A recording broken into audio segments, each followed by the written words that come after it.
Baik, kita akan masuk ke bagian soal nomor 4.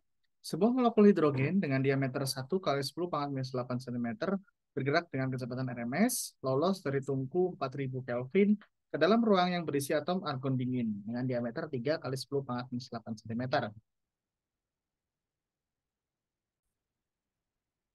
Ditanyakan adalah, berapakah kecepatan molekul hidrogen yang kita bisa hitung dengan menggunakan data yang sudah diberikan pada soal ya.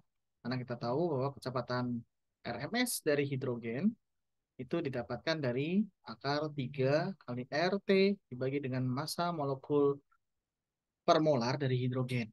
Ya, massa molekul per molar dari hidrogen dapat Anda diperoleh informasinya dari tabel periodik untuk atom hidrogen.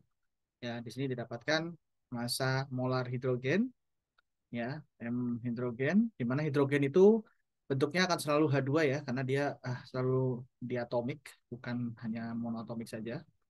Makanya disebut molekul. Itu akan sama dengan 2 dikali 10 pangkat minus 3 kilogram per mol. Sehingga, dan persamaan ini Anda sudah bisa lihat dari apa yang kita bahas di kelas ya, 3 RT per M2.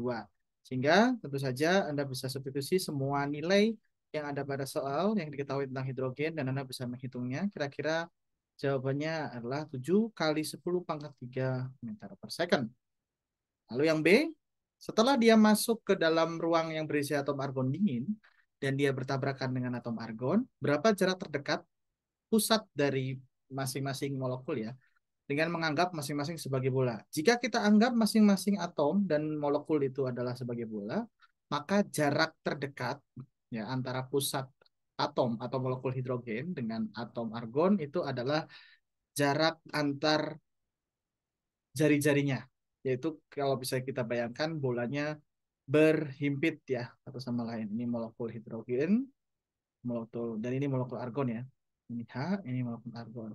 Sehingga jarak terdekatnya akan sama dengan jari-jari atom hidrogen ditambah dengan jari-jari atom argon. Ya, nah, di situ diketahui diameternya masing-masing sehingga kita bisa dapatkan jari-jarinya. Ya, dalam satuan mungkin sentimeter ya, biar sama seperti di atas.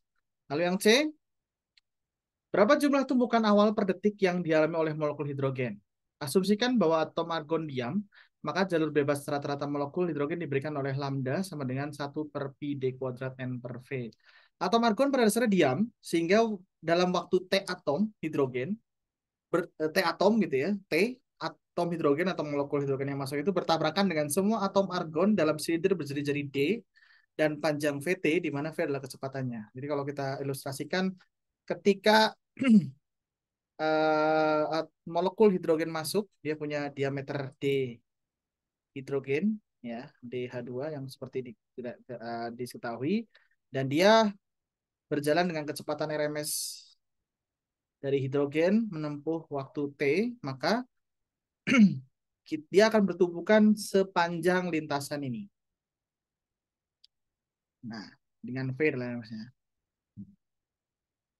Nah, sehingga jumlah tumbukannya itu akan sama dengan ya luas ya atau volume yang ditempuh oleh hidrogen dibagi dengan konsentrasi atom argon atau kerapatan dari atom argon. Karena di sini kerapatannya adalah 4 kali 10 pangkat 19 atom dibagi per cm kubik. Volume dari lintasan itu hidrogen itu didapat dari aproksimasi seperti ini. Sehingga jumlah tumbukan per satuan waktu itu akan sama dengan volumenya ya. Jadi pi kuadrat seperempat pi kuadrat kali D dari hidrogen pi D kuadrat ya, kebalik saya, mohon maaf, dikalikan dengan VRMS dari hidrogen, dikalikan dengan T, dikali ya, ini adalah volume dari lintasannya, dikali dengan N per V dari argon. Ya, tentu saja Anda sudah dapat D-nya, Anda sudah dapat V-nya di jawaban yang A. Waktu kalau diambil, oh, oke, jadi di sini tidak perlu pakai T ya, karena persatuan waktu, jadi T-nya kita hapus di sini, ya, dikalikan dengan NV argon itu kita punya. Ya ini ya, ini adalah N dibagi V dari argon. Artinya semua variabel sudah ada angkanya, Anda bisa hitung untuk mendapatkan jumlah tumbukan per waktu ya. tumbukan per second. Berikut pembahasan untuk nomor 4.